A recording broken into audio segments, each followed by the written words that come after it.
Once upon a time in the 1970s, a very famous rock musician flew out to Lagos, Nigeria to record an album.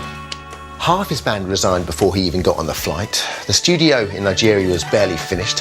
He was mugged, lost his demo tapes, and it almost cost him his life. But out of this chaos, he created one of the finest albums of the 1970s. I'm about to meet Sir Paul McCartney, and this is the story of Band on the Run. Well, the night was falling as the desert world began to settle down. Band on the Run was the top-selling British album of 1974. It also reached #1 in the States on its way to earning Wings a Grammy. By 1976, and thanks to the success of the album, Paul, Linda and the band were conquering the USA on a massive tour.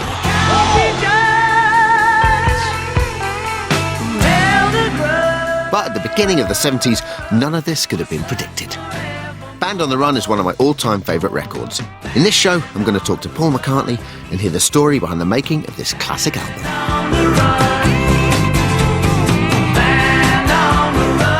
I kind of knew how to be in the Beatles. I didn't know how to be in a band after the Beatles.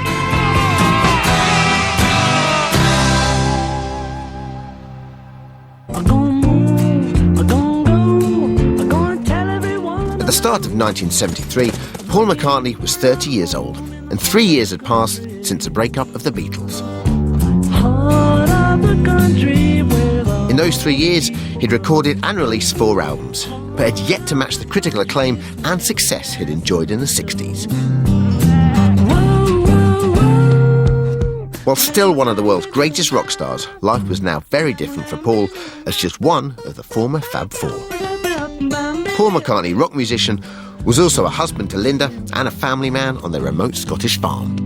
One horse, I want a sheep. Paul, thank you very much for having a chat with us. My pleasure. Take us back to, sort of, if you can, take us back to late 1973. What, you're out of the Beatles 3.5 years? Yeah, 69. I've met and married Linda.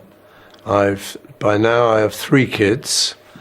We've been working on how to do a group after the Beatles, which was Wings. We've been gigging, been doing stuff, learning, getting a little bit better each year. Quite sort of wild, adventurous times. Exciting, I imagine, coming from the regularity of having to be part of a band and the biggest band in the world and keeping to schedule and micromanagement. And suddenly having that time to there yourself. was a lot of liberty and so we used it. And Linda's a very adventurous girl, you know, she was a photographer, American, over here. So she wanted to see places, do places. That's why we ended up in Scotland. She said, "You've got a place in Scotland?" I was going, yeah, I don't go there much. She said, "Let's go," you know. So it was always like that, you know. Whenever you see pictures of that, I always call it McCartney the beard years whenever I see it. Because you've got that big, just shearing a sheep and got that big beard on here. Why not? I don't belong, my heart isn't strong. Don't belong.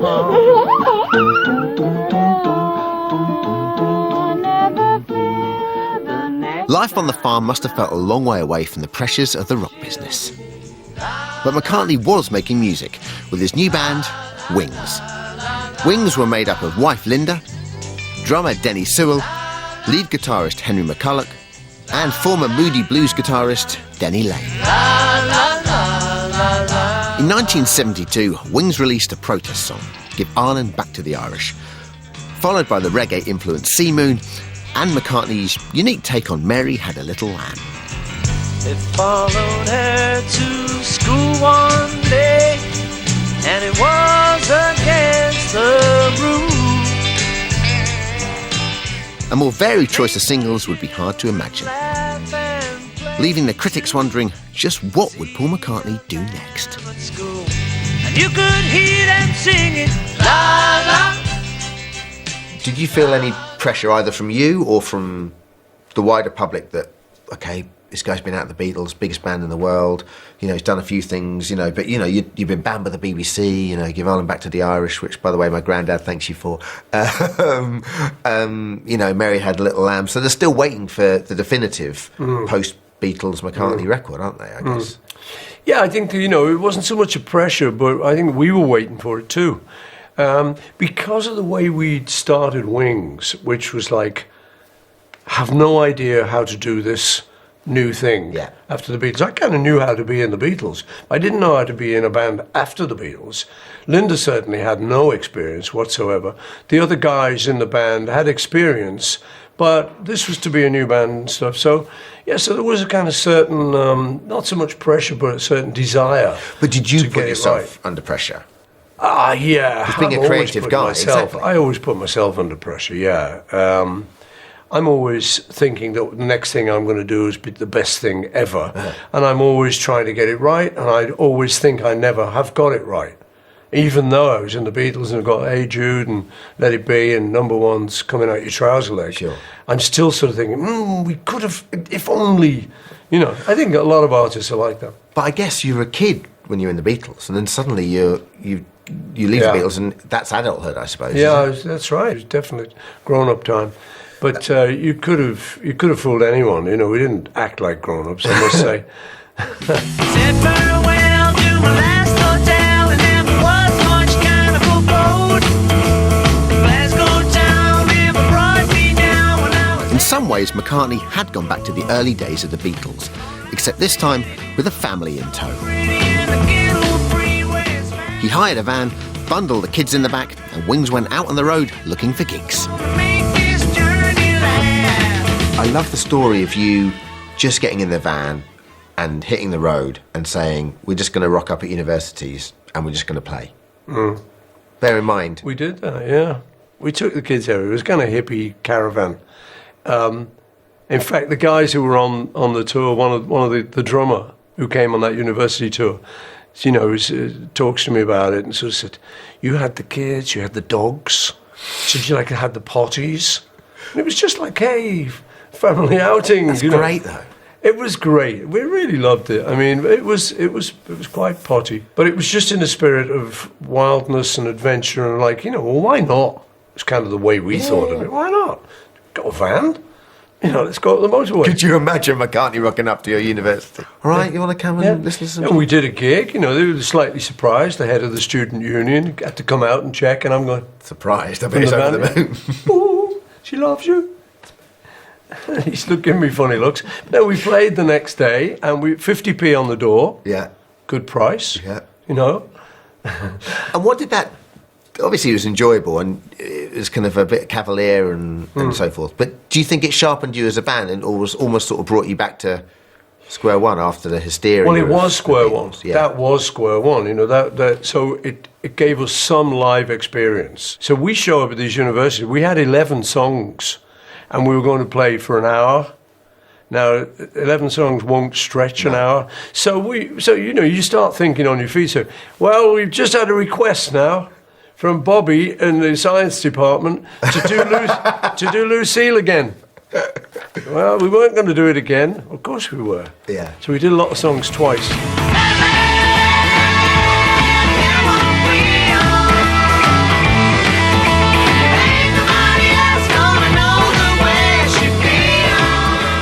And we stayed at some lousy places.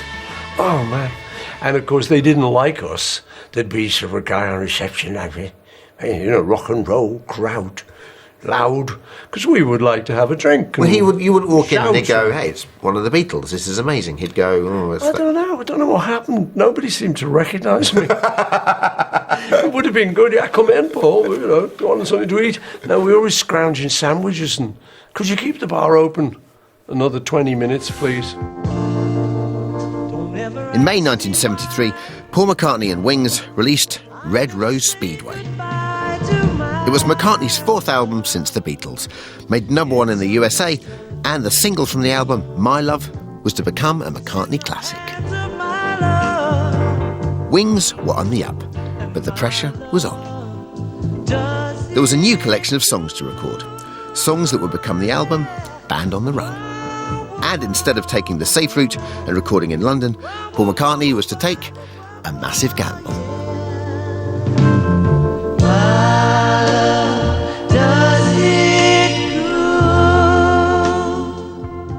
And then it came time to make the record, so I was looking for something different and adventurous. and I found a list of EMI studios. That was my record label, and they had studios everywhere. They had studios China, Brazil, and so Rio was kind of, well, that's a nice idea. It's attractive, thought, yeah. Well, that'd be great. But then they had one in Lagos, and I thought, that is so off the beaten track, and something's got to happen if we go to Lagos. It's not London. Might not be good, but something's going to happen if we get to I Lagos. must say, I never thought that. But you're right. I just thought, no, it'd be great. Wow, Africa. I was really thinking of rhythms and music. But in actual, so we chose Lagos. You were about to get on the plane, and 2 members of Wings quit. It was the night before. Yeah, we were scheduled to leave the next morning. And I just got a phone call from one of the guys saying there's 2 of us aren't coming. It was the drummer, Denny, and Henry, the guitar player. And they said, we're not coming. And so it was like, how to deal with that? Sure. Either to say, oh, okay, we're not going. I can't go without 2 of you guys. Or, hey, we're booked. We're going. Hoping that they might show up or something. Yeah. So we took the latter option. But I wouldn't be, if I was you, I wouldn't be cool about that. Two people I trusted just said, I'm not coming. I wasn't cool about it. I'm just acting cool now. It's a long time after. I was definitely not pissed. cool about it. Are you kidding? I was livid. It was like, trash. And you know what? The good thing about that was then it made me, I was wondering which way I was going to go. Sympathise with them or really not sympathise with them, which was the attitude I took. Yeah. Which was like, right, screw you. I am going to make an album that you will wish you were on. Coming up, the 3 remaining members of the band, Paul, Linda and Denny Laine, fly out to Lagos in Nigeria to start recording Band on the Run. But things get serious when Paul and Linda are mugged. There's a little squat one who's got a knife. I go, oh. And Linda was great. She's screaming at him. She said, leave him alone! Leave him alone! He's a musician!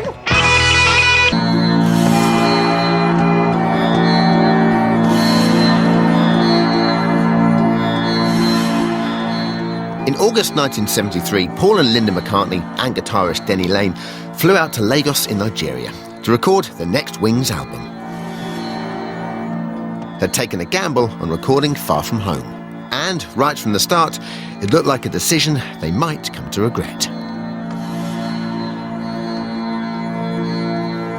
Well, the night was falling as the desert world began to settle down. In the town, they're searching for you everywhere, but you never will be found. Man on the run. So what were your first impressions of Lagos when you got there? Did you get there and just think, I think we might have made a mistake here, or did you just get there and think, Listen, come on. Before we got there, we are in the plane. The pilot had recognised me, and they often say, if you'd like to come and watch the landing, that's like a little perk. Yeah, great. So I said, oh, I love it, So I'm up there watching the landing, and down below is jungle. And there's a mist on the jungle. It's perfect. It's Africa. It's like... But the 2 pilots are going, can you see it? I swear to God. I'm going, oh, no. He's going, I think that's it over there. No. I said, oh, my God, are we even going to land? Never mind. Well, we did. And they finally saw it and landed. And the impression was, okay, this is like very underdeveloped. So it was a bit of a shock. But also coming from the fact that your life for however many years was just so planned for you, and then suddenly you got to Lagos and, it's chaos, I imagine. Yeah. But I imagine that was quite inspiring. Yeah, it was. It was kind of frightening, stroke inspiring. More frightening than inspiring. Yeah, but you know that when you're placed in that situation, you've got to make a decision. Am I going to run home crying, or make the best of this? Yeah. And we decided we'd make the best of it. Down in the jungle, living in a tent. You don't choose money, you don't pay rent. You don't even know the time, but you don't mind. As always, Paul and Linda kept their young family around them. But they were a long way from home, and Paul soon discovered that the studio in Lagos offered few of the comforts the Beatles had enjoyed at London's Abbey Road. When your light is on the blink, you never think of worrying. So even the sound of the album, I mean, the sound booths weren't built. They didn't know. The particular guys in the studio, it was quite a rough and ready studio. Sure. And so we had to talk to them, say, back in London, they've got these things called sound booths. Oh. And they were beautiful guys. I remember two of them, Innocent, one of them's called On Monday, which I just like the names. Yeah. But the guys, they were very nice guys, and we would have to say, no, we're going to need some wood, and we'll need some perspex, and we're going to make a vocal booth. What's the use of worrying? No use. What's the use of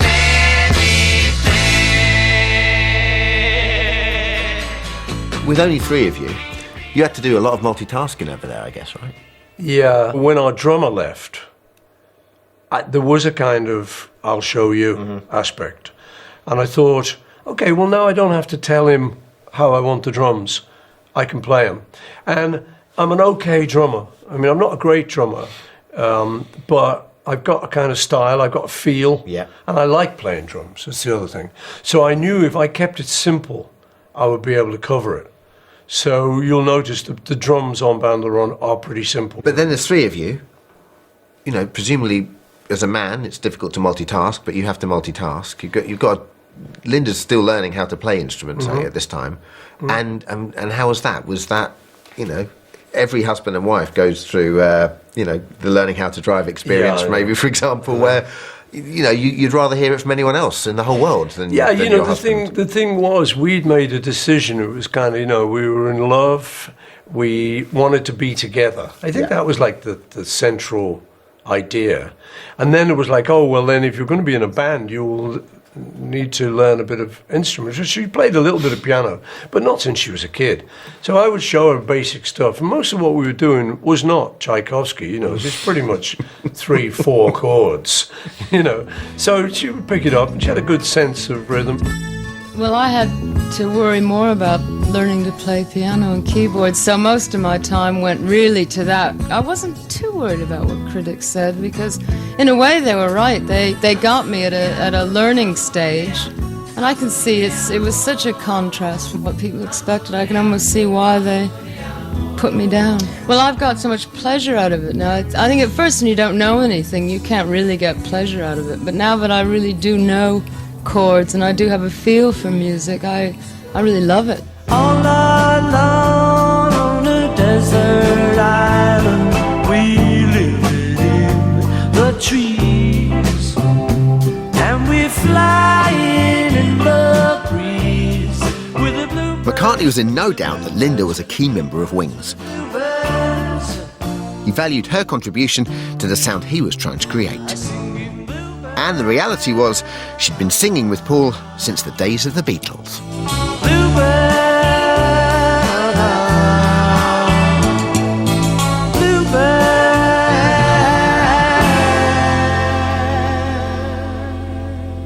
She could sing harmonies very well. Yeah. First time I'd ever heard that was we'd gone over to the studio and I needed a high harmony on the Beatles' Let It Be.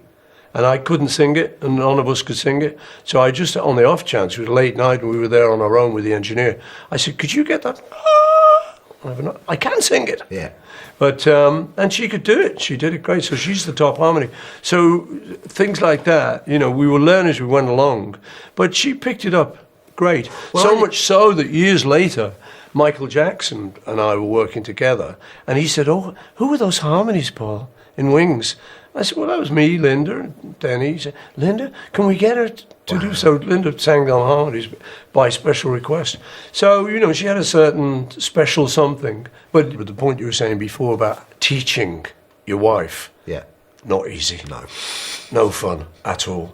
So I'm kind of going, here it is, and then thinking, that'll do. And it's like, no, it's not quite like that. what I meant is like that. It was odd for me actually doing research for this, because I always thought Linda was a musician first and foremost, because I was always brought up watching you with her. Well, that's good. I'm glad. So she would be very glad of that. That's not... Lagos hadn't been easy at first for Paul and the band, but they got the studio working and were starting to make music. Then something truly frightening happened. something that could have cost Paul and Linda their lives. So Linda and I walking along this dark street from some mate's house that we were back to our place, which was probably about 2 miles away. We thought, beautiful, Africa, Yeah. beautiful night, starry night, Right. walking along. And then a car just pulls up and the window comes down, rolled down. And the guy sort of said, you know, he looks at me, and I said, guy got in his face. I always get in people's face. I said, all right, mate, how you doing? You know, what's up? And he looked at me like strange. He said, are you travellers? I went, yeah, travellers. Yeah, you got it. I said, listen, mate, it's very nice of you to stop, but we don't want a lift. We're walking. That's what I thought. You know, I'm like, you know, everyone's nice. Yeah. He's offering us a lift. Suddenly, all the doors open, and 5 young chaps get out. And then you And realise... there's a little squat one who's got a knife. I go, oh. Yeah. Ding. You don't want to give us a Finally. lift at all. Oh, that's what it was all along. And Linda was great. She's screaming at him. She said, leave him alone! Leave him alone! He's a musician! Like, that's going to help. Well, you know, music. He's a musician. Leave him alone. Leave him It's gonna be alone. fine. And we said, what do you want? What do you want? Tape, camera, tape, whatever. Well, because the guy's got a knife, you know, he's fairly persuasive. So I said, go on, you can have it, Were you It's a tempted then to go home? Because, everything's... I don't think so. Yeah, I don't it's good. remember. We just went into the studio, told our story to the guys there, the local guy, the studio manager. And he said, you were lucky. I said, what do you mean, lucky? You got mugged, you know. He said, no, he said, if you had been local, you could have got killed. Wow. But then you had to start from scratch. Had you got... It was all up there? Yeah, so that was the thing. They took all the demo tapes along with everything else. But I remembered everything. But Then I had lyric sheets and Okay. stuff. And, you know, once you've written a song, a lyric sheet's often all you need just to go, oh, yeah, that's how it goes. A grand old painter died last night. His paintings on the wall. Before he went, he bade us well and said good night to us all. Drink to me, drink to my health. You know I can't drink anymore. Drink to me, drink. One song Paul had to reconstruct in the Lagos recording studio had been inspired by a chance meeting months earlier. On holiday in Jamaica, McCartney had run into actors Steve McQueen and Dustin Hoffman, who were filming the escape thriller Papillon.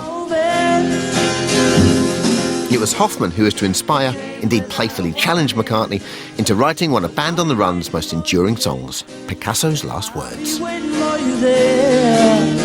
So drink to me, drink to my health. You know I can't drink anymore.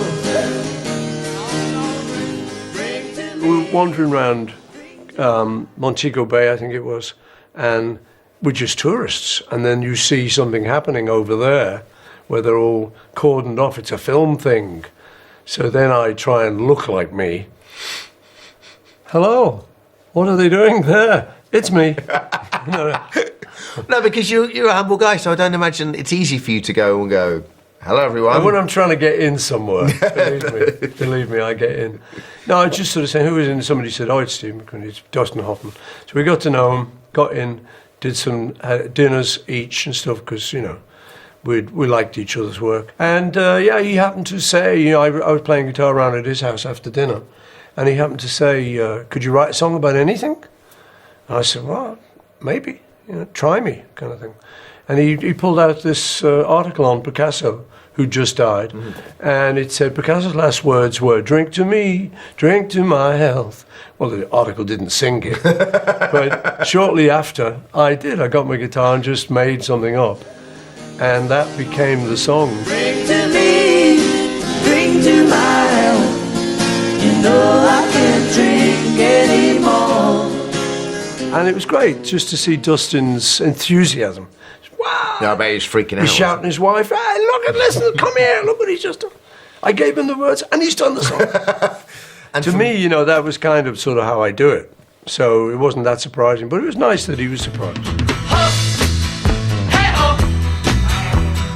After the break, the story behind the making of one of the most iconic album covers of all time.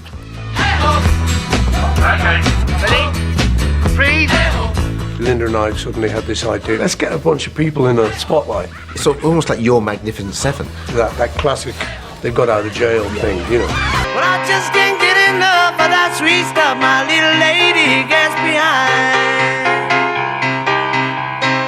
Oh, my mama said a time would come when I would find myself in love with you. I didn't think, I never dreamed that I would be around to see it all come true. Well,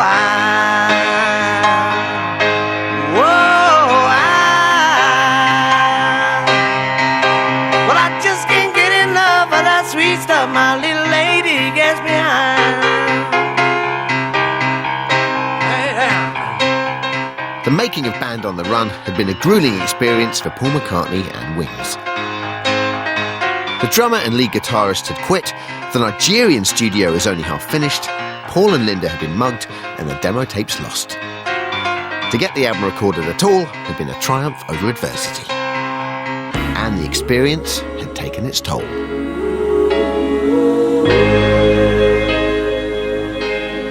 I think, looking back on it, I didn't realise what stress can do to you. You're a young guy, you know, you got stress, what? What's that? I've got stress all the time. I just handle it. I've got big shoulders. But I think we were so stressed that I got like a kind of, well, I just fainted one time, just fainted. And the doctor said it was some sort of breathing thing. He said, you're smoking too much or something. It was one of those. But it was not too clever. Although, I mean, I'd never fainted ever before. And waking up out of a faint was kind of cool. Really? Have you ever fainted? No. It was kind of nice. And at the time, is there anyone documenting this? Now, if a band as big as Wings went to Lagos, then, you know, the Sun, the Mirror, no, there'd always nothing. be. So there was absolutely nothing. Absolutely You nothing. didn't make the papers back home, or No. That must be there. Yeah, I but barely made the papers there. that must have been liberating. It's, yeah, you know, it was good because we were getting on with the work. And so we didn't have to mess with, I mean, it's certainly nothing like it is now. You know, where every little move people do is documented. When did you realise you had something special? I think when we got back to England, the fact that we'd made it abroad in Lagos, now you play the tapes in England and they sound different. Yeah. Because they've been made in a different environment and they've been soaking up influences of a different place, so they sounded different. And then we set about doing overdubs and little things that we hadn't been able to do, like orchestra and stuff. Mm-hmm. So it started to get kind of raw but professional, which was a nice mix.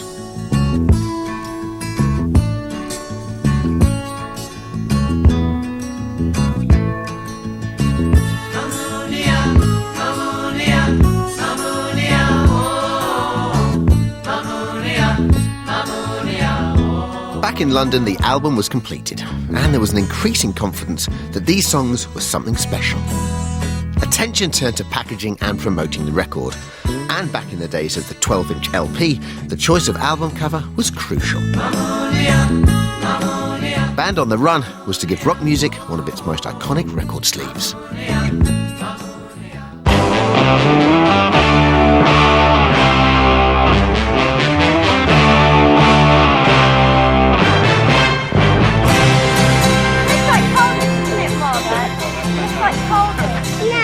Well, the rain exploded with a mighty crash as we fell into the sun.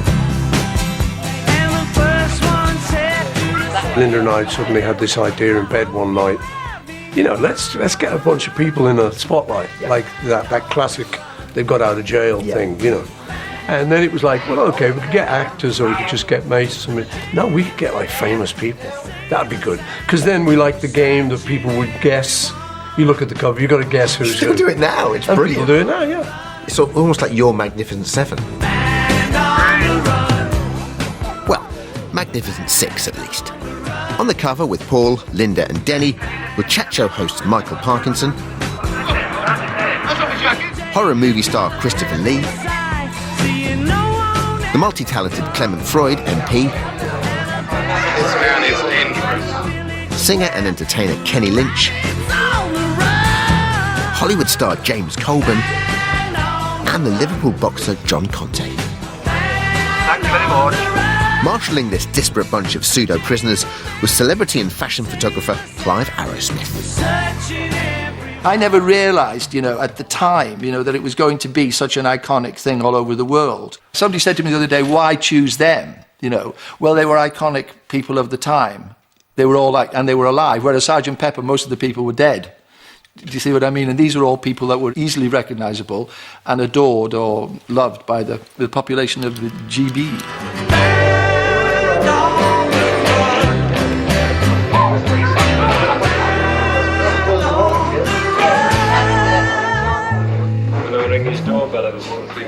But everyone in that group was talented in different ways, Hey, what happened to these cats? Kenny had been a mate of ours from the Beatle days, and he'd toured with us in the early Beatles tours. So he was great. I think he was the first black guy that I really got to know. Uh-huh. So we were very good friends, and Kenny's funny. Yeah. He's a nice guy. The trouble is that bloody light behind. Linda started coming around, popping on photographs and all that, and we were changing to get into these prisoners' uniforms and all that. And me and James were doing all that, don't take with we were like shy little girls and all that. Anybody want to come in with me? Hey, what? Peace. 20 years he's been after my body. It's the chest, It's ridiculous. The leg or the waist? Christopher we'd known from the first early Beatle days. I think he was making a vampire movie next door when we were making... It's funny how you just keep in touch with people. Yeah. Like how serendipity Well, just works and also out. he's great music, man. He's very into his music. I think he'd released a record. I think he sings. But, so I kind of had known him a long time. What I love about that shoot of all the little kids, Yeah. who now, obviously, Stella's there, I think, in the little hood. Yeah. Yeah. I think Parky's kids were there.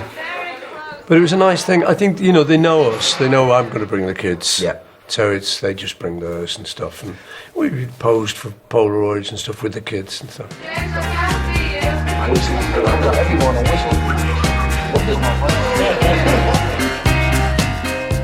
You've got John Conteh, who I always remember as a kid. We used to go and see his fights, so we were kind of fans. So we got to know him. And he'd been a Liverpool guy, and he was champ. That was a good combination. All my hard work was over. I'd won the world title at Wembley. So everything was like a roller coaster then. It was wonderful, easy, it was terrific, and you were involved with all these great people and famous people and great situation. It was just a great honour and privilege to be invited. Mr. Coburn, thank you. That's great. Lift your arm up a little bit higher. Paul. It was all Paul's origination, but I obviously set them all in the shape they were in. Ready? Freeze. When they were all ready, I just had to keep on telling them and put them in the position. You hold that, Denny, you look out like this, Paul like that, and all the various, and sort of attempt to give them the expressions. But once they got hold of it, I needed to have a very long exposure because the spotlight that I thought was bright was not very bright, so everybody had to stay still for 1.5 seconds. And so they wouldn't stay very still. I can remember my hand on the wall and taking direction of Clive Arrowsmith with his megaphone and him saying, now, be very still, be very still. And you really must stay very still for that 1 second, please. I mean, you can imagine, you have all these iconic figures at the time where you're your heroes and everybody having fun and nobody realising that, you've got to get it on film. You've got to get it. Okay, we're reloading now. If you can all adopt the same positions again. I think I took about 4 rolls of 12 exposures and now only 5 or 4 frames were okay. And then it was the light I used went all yellow because I'd used daylight film and it was an artificial tungsten light, so everything went yellow. And then Paul said, "Oh, I love the yellow light. It's great." I didn't say anything then. It worked out very well, but I was really in turmoil because I'd used the wrong kind of film. Yeah, it was great. Thank you very much. It was really great. You really look like you do in the picture.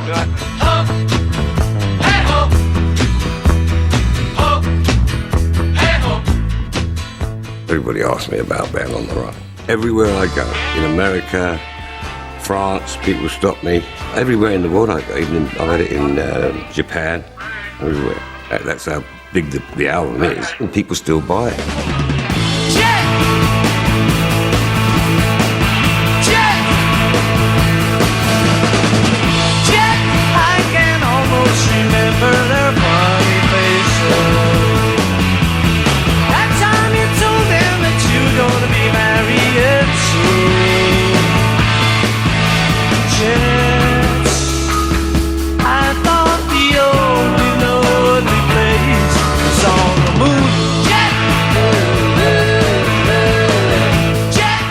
on the Run was a slow burner when it first came out and didn't set the world alight until a single from the album was released in February 1974.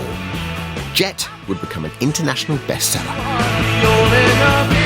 A commercially successful song, certainly, but one with obscure lyrics. What did it all mean? Search the internet, and it seems it might be about a dog. So, what's the real story? Jet, named after a dog. Well, it was actually named after a pony. Jet. Yeah, we had a little pony for the kids in Scotland. It was called Jet.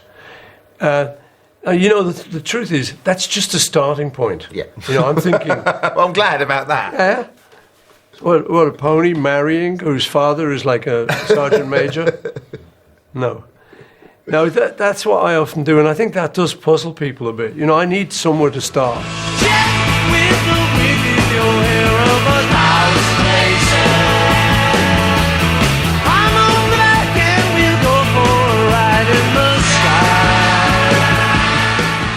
So, yeah, Jet was a pony in Scotland, and then it morphed into a girl with marital troubles. You know what I love? There's probably thousands of aspiring songwriters watching this now going, that's how he does it. Great. Yeah, that's sometimes how I do it. I'm also intelligent, occasionally. Is that the way you've always written songs? Yeah. Yeah. That's very much how I write. 'Cause I remember talking to George Harrison once, whose songs tended to be more personal. And he used to say, what's that? Maxwell Silver Hammer or Eleanor Rigby? What's that about? You know, do you know so? I said, no, I'm just making it up. It's just my method.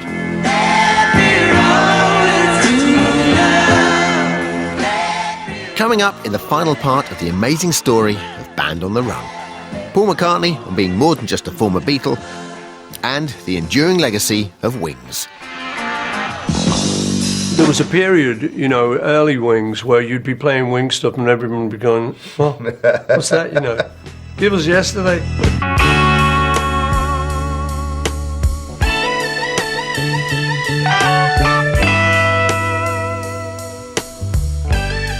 First question.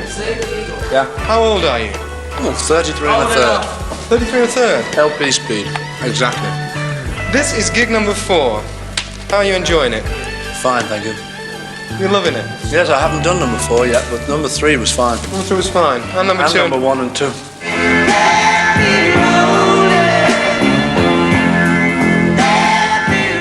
Band on the Run put Paul McCartney and Wings back at the very top of the charts. From a slow start, it made it to number 1 on both sides of the Atlantic. In America, it reached the top spot on 3 separate occasions and stayed in the charts for nearly 2.5 years. The album's success encouraged Wings to embark on what would become a massive worldwide tour. 3 continents, 66 shows, and seen by over 1 million people. Going back to some of the tracks, what do you have favourites?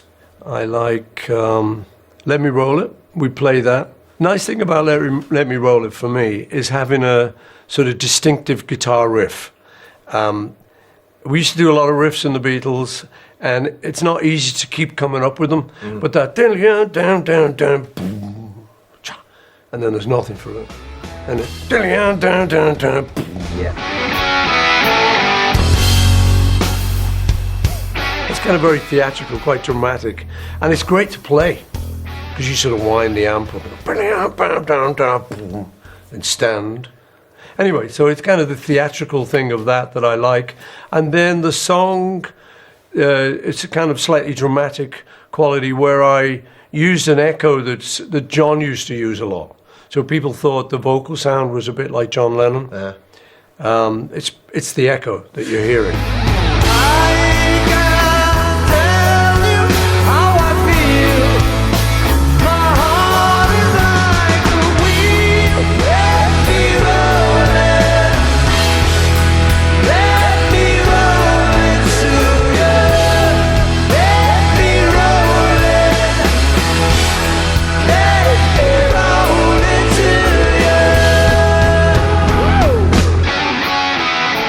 You must must get a lot of pleasure now playing live and playing songs from that era, and them still getting a great reception. I mean, I saw you last year at the O2.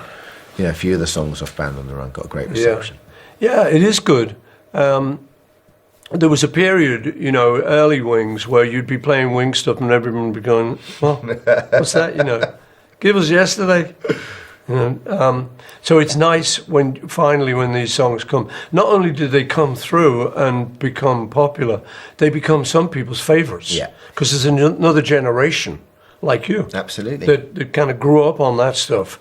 So that there are people, you know, who are saying to me, you know, let me roll it. And you play it and you see they get it and they love it and they go into, they're off, you know. So it's not like, oh, they're pretending. Yeah.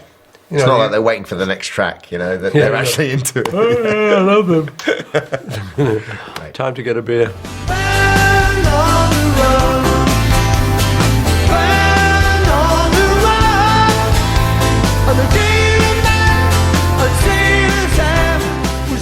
The title track for the album Band on the Run was and still is a massive crowd pleaser at McCartney's live shows. And in 1974, it gave Wings another #1 single in the US.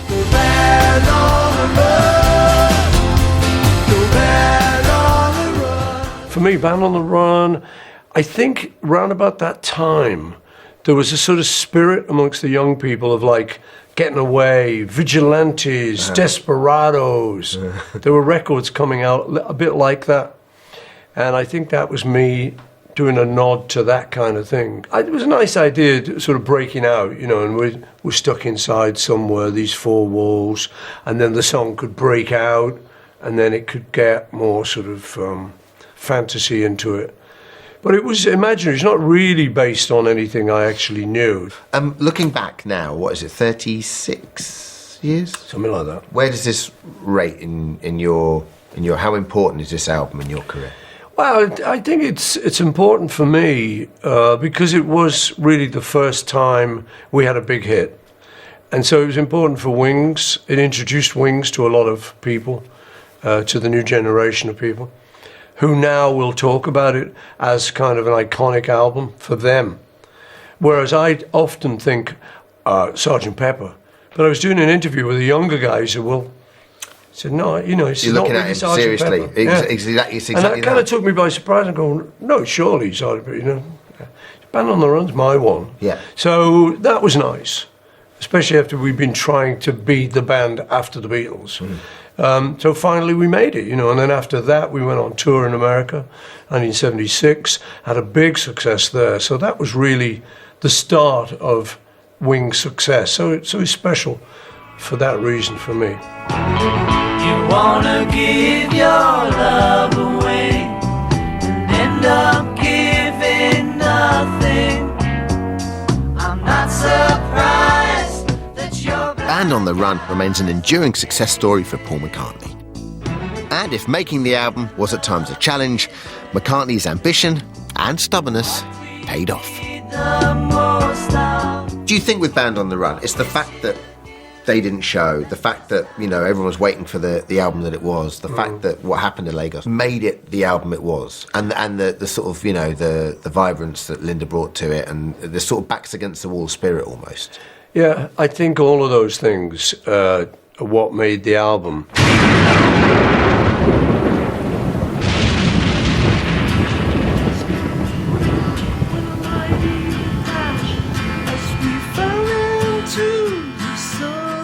I think if we'd have stayed in London and gone to our normal studio, might have been an okay album, might have been a good album.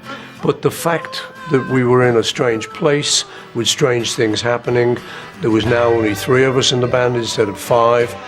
We had to work around all these circumstances, and we had to incorporate all of this into the album now. Suddenly we're forced to, no choice.